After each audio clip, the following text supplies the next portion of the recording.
வணக்கம் நண்பா, welcome to the channel. இன்னைக்கு ரொம்பவே முக்கியமான ஒரு சைக்காலஜிக்கல் வீடியோ தான் பார்க்க போகிறோம். ஸோ இந்த வீடியோவில் நான் பேச போகிற டாபிக் என்னன்னு பார்த்தீங்கன்னா, உங்களுக்கு பிடிச்சவங்களுடைய மனசை உங்களுக்கு ஏற்ற மாதிரி எப்படி சேஞ்ச் பண்ணுறது. ஸோ உங்களுக்கு ஏற்ற மாதிரி உங்களுக்கு பிடிச்சவங்களை எல்லா விஷயத்தையுமே செய்ய வைக்கணுமா அப்படின்னா நீங்கள் கண்டிப்பாக இந்த வீடியோவை கடைசி வரைக்கும் பாருங்கள். இந்த வீடியோவில் சைக்காலஜிக்கலாக எப்படி உங்களுக்கு பிடிச்சவங்களை சேஞ்ச் பண்ணுறதுன்றதை நான் கம்ப்ளீட்டாக சொல்றேன். சோ வீடியோக்கு லைக் போட்டுட்டு கடைசி வரைக்கும் பாருங்க. நம்ம சேனலுக்கு புதுசா இருந்தீங்கன்னா மறக்காம சப்ஸ்கிரைப் பண்ணி பக்கத்துல இருக்கிற பெல் ஐகானையும் பிரஸ் பண்ணிடுங்க. நீங்க ஒரு பொண்ணாவோ அல்லது பையனாவோ இருக்கலாம். உங்களுக்கு பிடிச்சவங்களுடைய மனசை நீங்க சேஞ்ச் பண்ணணும்னா அது ஒரு சைக்காலஜி ரீதியான ஒரு கலை என்றதை நீங்க புரிஞ்சுக்கணும். உதாரணமா சர்க்கஸை நீங்க நேரடியாவோ அல்லது டிவிலையோ பார்த்திருப்பீங்க. அங்க ஒரு ரிங் மாஸ்டர்னு ஒருத்தர் இருப்பாரு. அவர் என்ன பண்ணுவார்னா புலியை தான் நினைச்ச மாதிரி எல்லாம் கண்ட்ரோல் பண்ணுவாரு. பொதுவாகவே புலி காட்டுல வாழக்கூடிய விலங்கு. அதை நாம நினைச்ச மாதிரி நம்மளால கண்ட்ரோல் பண்ண முடியாது. பிகாஸ் அது மனிதர்கள் கூட அவ்வளவு ஈஸியா பழகாது. பட் அந்த ரிங் மாஸ்டர் என்ன பண்ணுவார்னா அந்த புலியை ஒரு நெருப்பு கொளுத்தப்பட்ட வளையத்தினூடாக ஜம்ப் பண்ண வைப்பாரு. ஸோ அதை அவரால் எப்படி பண்ண முடியுது என்றதை நீங்க புரிஞ்சுக்கிட்டாதான் உங்களால இந்த டாபிக்கை புரிஞ்சுக்க முடியும். உதாரணமா அந்த ரிங் மாஸ்டர் அந்த புலியை சந்திச்ச முதல் நாளே அந்த புலியை ஒரு வளையத்துக்குள்ளால ஜம்ப் பண்ண வைக்க ட்ரை பண்ணியிருந்தா கண்டிப்பா அவர் தான் செத்து போயிருப்பாரு. பிகாஸ் புலி அவரை கண்டிப்பா அட்டாக் பண்ணிருக்கும். ஸோ அவர் என்ன பண்ணிருப்பான்னா முதல்ல புலிக்கு அண்மையில போக ட்ரை பண்ணிருப்பாரு. அதுக்கு அப்புறமா கொஞ்சம் கொஞ்சமா அந்த புலிக்கு உணவு கொடுக்க ட்ரை பண்ணிருப்பாரு.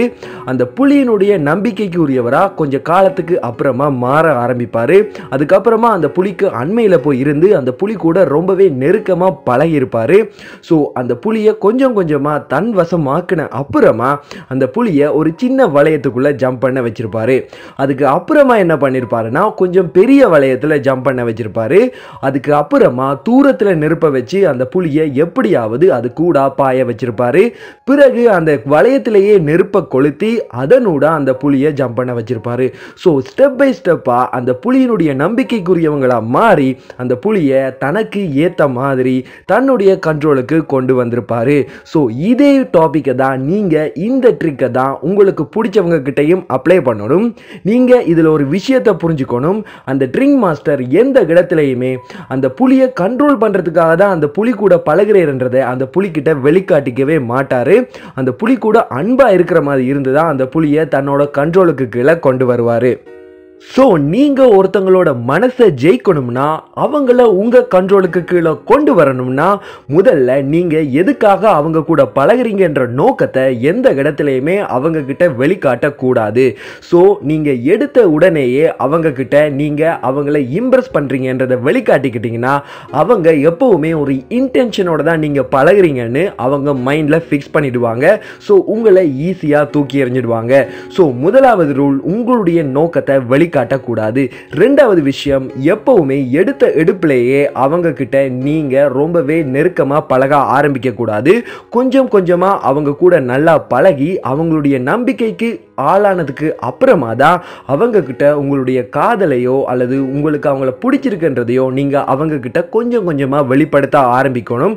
அப்பதான் அவங்களுடைய மனசை உங்களால கண்ட்ரோல் பண்ண முடியும். ஸோ நண்பா, இந்த வீடியோல நான் சொன்ன விஷயம் என்னன்னு பார்த்தீங்கன்னா, எல்லாத்தையுமே எடுத்த உடனே பண்ண முடியாது. ஸ்டெப் பை ஸ்டெப்பா தான் பண்ண முடியும். அதையும் சைக்காலஜிக்கலா தான் பண்ண முடியும். ஸோ இந்த வீடியோல நான் சொன்ன விஷயம் உங்களுக்கு பிடிச்சிருந்தா கண்டிப்பா உங்களுக்கு பிடிச்சவங்க கிட்ட அப்ளை பண்ணுங்க. அப்படியே நம்ம சேனலுக்கு சப்ஸ்கிரைப் பண்ணி பக்கத்தில் இருக்கிற பெல் ஐகானையும் பிரஸ் பண்ணிடுங்க.